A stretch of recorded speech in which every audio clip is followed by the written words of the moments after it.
Hello again, and welcome to this episode of House Call with Dr. Hayes. In this episode, we're going to be talking about something very, very important to many social workers and other human services professionals, and that is loans, student debt, and how to get rid of it. I am excited to share with you just a few tips and tricks that I have learned about how to eliminate student debt. And primarily, I want to share this because I was able to successfully get all of my student loans forgiven, eliminated, assumed, whatever word you want to use. The bottom line was that within about 4 years' time, post-graduate degree, all of my student debt was gone, and most of that was not paid by me, but by other folks. So I'm excited to share with you some things that I've learned throughout my journey, and I'll give you a few different resources that you might want to connect with to see if you can do the same. All right, so let's jump right in. So one of the first things I want just to make sure folks know and point out is that debt-free living is absolutely possible. Right? I think oftentimes there's an assumption that if I want to pursue, furthering my education and I want to go to school and I want to move into this career field that, just massive amounts of debt just come with the deal. And that's not necessarily the case, right? There's all kinds of creative things that you can do, programs available, money out there, especially for my social workers. Because quite honestly, we're getting into a career field that's dedicated to serving others, dedicated to, helping the most vulnerable, oppressed, and marginalized. And there is no reason why we shouldn't get a chunk of change to help us do that, right? Before we talk about anything else, I just want to dispel the myths that, being burdened with tons of student debt is inevitable, because it is not. So what I want to highlight for you before getting into the specifics of a few programs, which I know is what you really want to know, right? Like, who's giving me this money? We'll get to that. But first, we have to lay a little bit of groundwork. So I want to share with you 3 just overall tips, things that you want to consider in just this whole conversation about your financial health and eliminating student debt. So let's get started. So tip number 1 is to check your financial worldview, right? So this starts at really some ground level, just foundation work that we all should do in our lives with understanding our finances. Your student debt is just one piece of a whole financial well-being pie that is your life, right? And so there's a few things that you just really might want to start to think about, work through, consider, to really increase the chances of you being successful in managing your student debt. So a lot of that has to do with how you view money, what its purpose is, and all of that will determine how successful you are at managing or mismanaging your money, right? So just doing some deeper level work on understanding your finances, your spending habits, what you tend to do and not do with your money, how well you save, just your overall financial health. There are some things that can help you to do that work, though, and there are many financial literacy programs out there. Dave Ramsey offers a really popular one that if you didn't grow up maybe in a household that taught you good financial management and stewardship, this is probably something many of us have to learn along the way, right? Especially the more successful you are, the more money you making, the more education you'll need on how to manage that well. So complete some kind of financial literacy program if you are struggling with just overall financial health. I would say in particular, you want to pursue a faith integrated view of financial stewardship. So like as a Christian, right, it's important that if I am trying to live a life that's consistent with my religious and spiritual values, that my finances should be no different, right? My finances are not an exception to that. So it's important to me to seek out different biblical models of what is money, how do you treat it, right? What does the Bible say about how to use it and manage it, and all of that, so that my overall approach to how I manage my finances is consistent with my value system. Another thing that goes along with this first tip is just not assuming that debt is inevitable. So I started off with that. I just want to reiterate that point, right? That there are just so many resources out there, and it's up to you to take on a mindset that is committed towards financial health and well-being for your life, for your family's life. And part of that is not assuming that you have to be strapped down and burdened with student debt. Okay, tip number 2, staying alert. So this just means keeping your eyes open, your ears open, staying tuned to all kinds of information that may be coming your way for loan assumption and forgiveness, professional development opportunities, fellowships, scholarships, all of that. So I know most of us get about 1,000 into emails every day, but you're going to want to really stay connected to the professional organizations and the different spaces where you can receive information about loan assumption and loan forgiveness. So all of the programs that I'm going to highlight in just a second, hold on, I received via some listserv, via an email, that, I've just gotten myself into the habit of making sure to pay attention to those important ones so that I'm applying and taking advantage of those opportunities. You're going to want to connect with your professional organizations. So for social workers, CSWE, NASW, any other professional networks that are related to your career success, professional growth, you're going to want to connect to those, because oftentimes opportunities that are specific to your field are going to get funneled through those professional organizations, right? So check those emails, okay? Tip number 3 is don't let debt stop you, right? So I often talk to folks who are like, oh yeah, I have a bachelor's degree. I'd love to get a master's degree. I have a master's. I'd love to get a doctorate degree, but I got to pay off all these loans first, right? I got too much debt. I don't want to get more student loans, right? And so in general, that's just not the best way to approach life and to approach your career trajectory. Of course, we want to be wise and mindful of our overall financial health and not take on an undue burden as far as debt. But if you are purposed to fulfill some career objective and career goal, and that requires you to advance your education, we can't live in this like fear perspective of I won't do this because I'm afraid of the funds. We have to kind of operate in a faith perspective that if this is exactly where I'm supposed to be and what I'm supposed to do, I'm just gonna trust and believe on God to make a way for that to happen and make sense for my financial health, right? So don't let debt stop you. Don't let current debt deter you from reaching your future educational goals, right?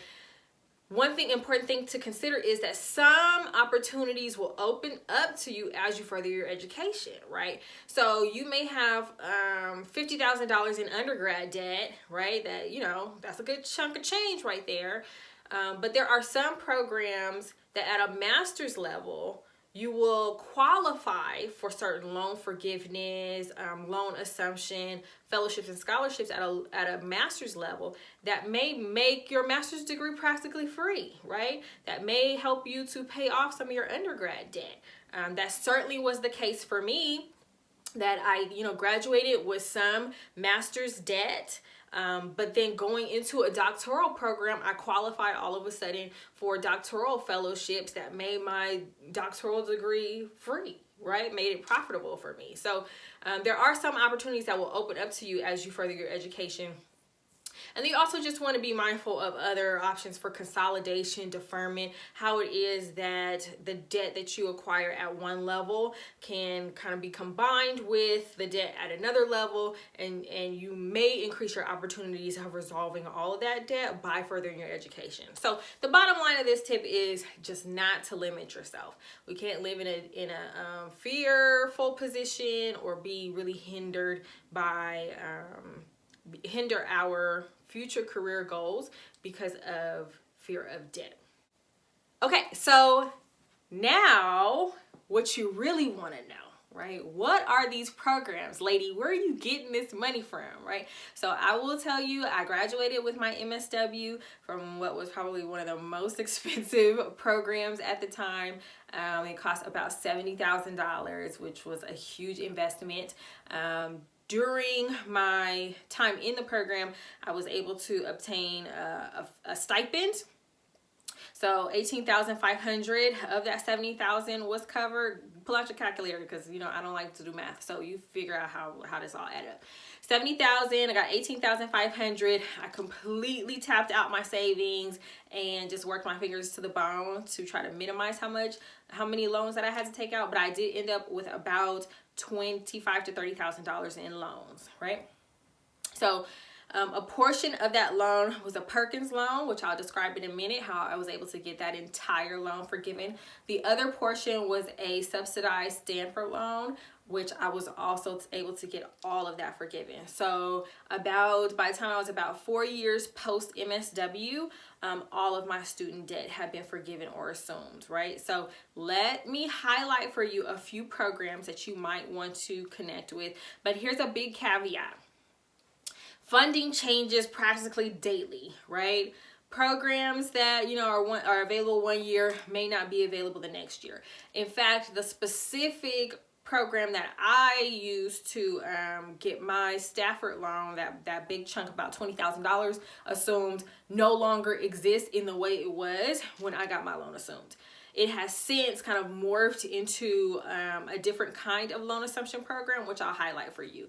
Here's the bottom line though. You're gonna want to regularly, in some kind of ongoing way, look at what programs exist that you qualify for. This is an ongoing search, an ongoing hunt to see what you qualify for. I will highlight for you now a few of the programs that are applicable to us social workers that are current as of March 2020, right? But if you're watching this in 2021 or beyond, you'll have to check and see if these programs are even valid. That's why I wanted to start with the tips first, because I think the tips on how it is you approach this whole situation around student debt are more important than the specific programs I'm going to highlight for you, because the programs themselves can change. Here's the first program that I want to point out to you. It's Perkins loan cancellation. So you'll need to go back through your loan documents to even see, do you have a Perkins loan?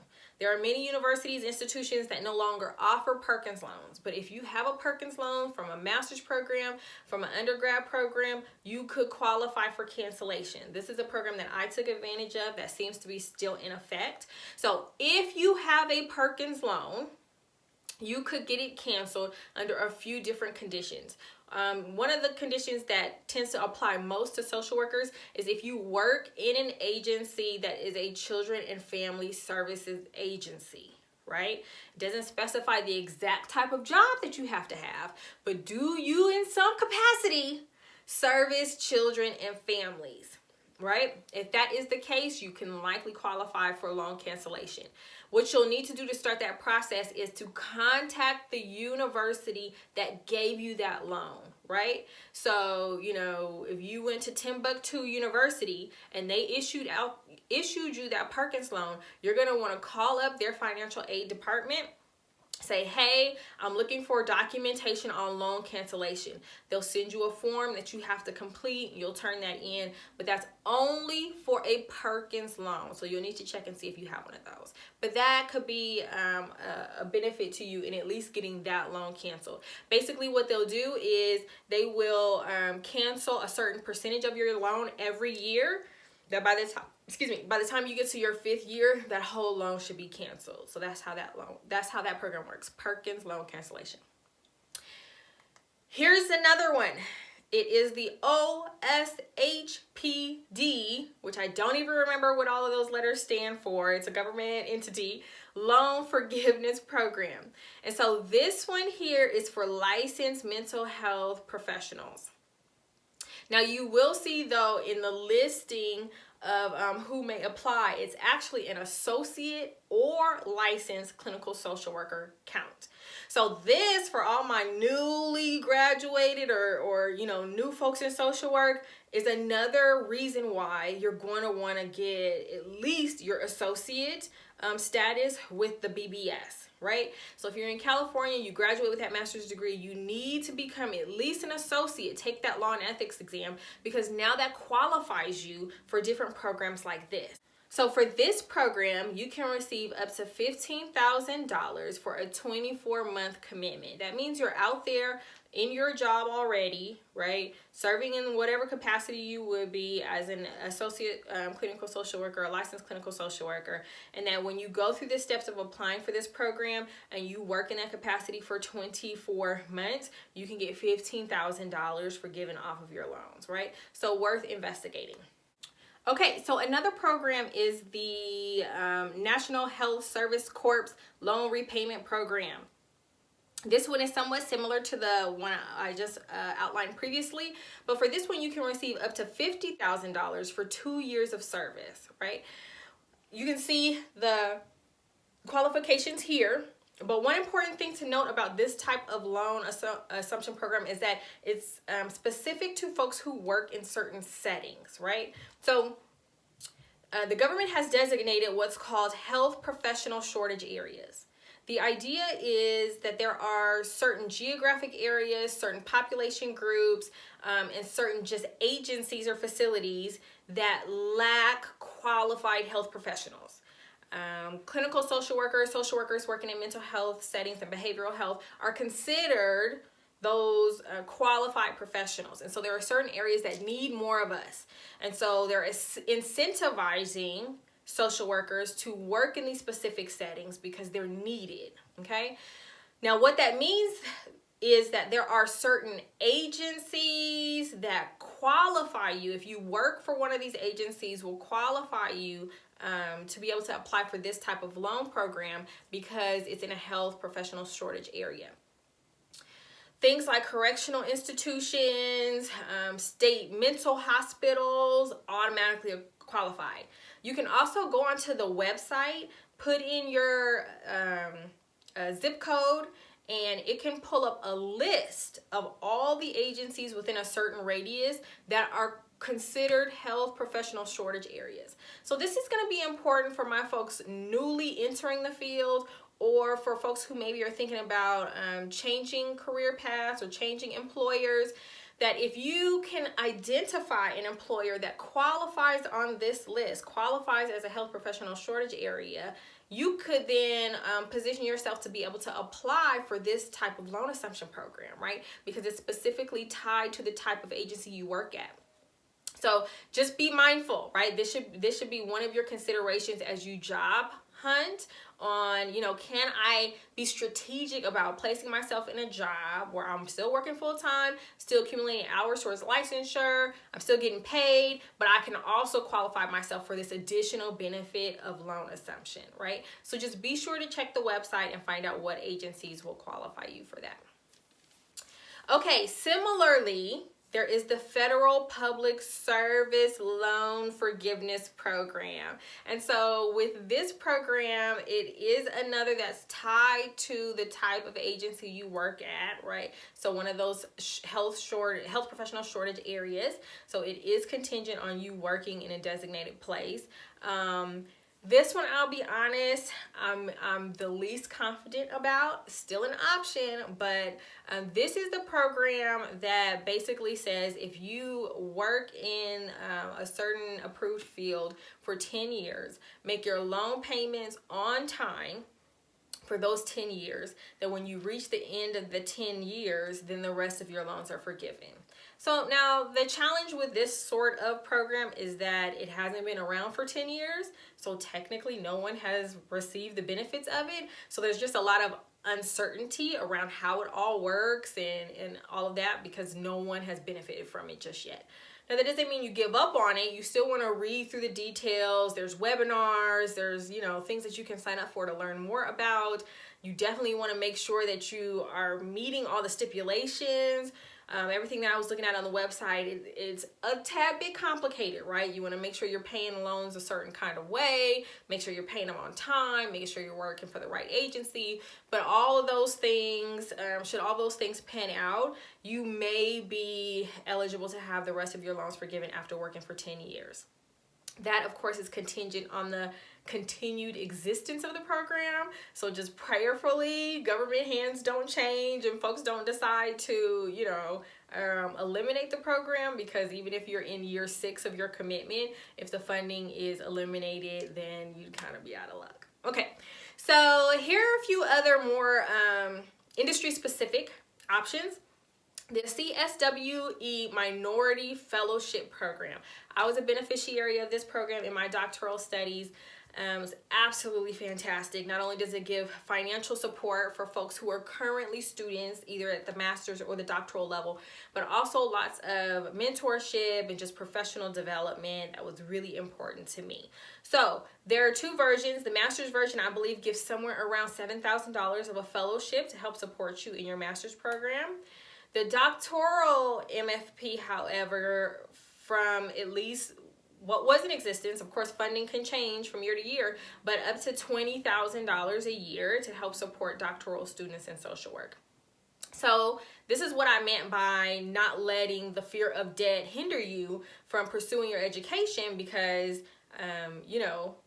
that program, the doctoral piece, is only open to doctoral students, right? So if you were afraid to go into a DSW program, for instance, that, costs about $50,000, you might not know that you can apply for this, that should you get accepted, would give you potentially $40,000 to pay for that DSW program, right? That makes it almost, nearly free for you, right? So this is just one option you want to look into, investigate, go on CSWE's website, and be sure that you check all of the application procedures and qualifications for that.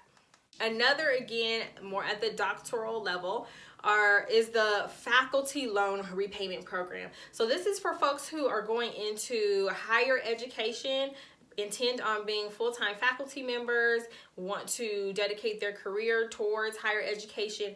There is a faculty loan repayment program that you may qualify for. So visit the website on this one, take a look at all of the application criteria, see if you meet that, and maybe that will be a benefit to you as well. Okay, so that was a lot of information. There's a few things I hope that you go away with from this episode. One is just that major piece on not assuming that debt is inevitable in your life, right? And also not letting the fear of student debt stop you from doing what you're purposed to do, right? So, if you want to get that doctoral degree, you get that doctoral degree, right? And you may find that when you step out in faith like that, if that's what you are purposed to do, that opportunities to fund that thing will reveal themselves to you, right? Also, just making sure that you're staying diligent and seeking out opportunities, reading those emails, doing some Google searches from time to time. But that programs definitely exists. I am a testament to that, right? That I can be debt free. I was able to kick Sally Mae to the curb quite some time ago. So I hope this has been encouraging to you, and I will see you on the next episode.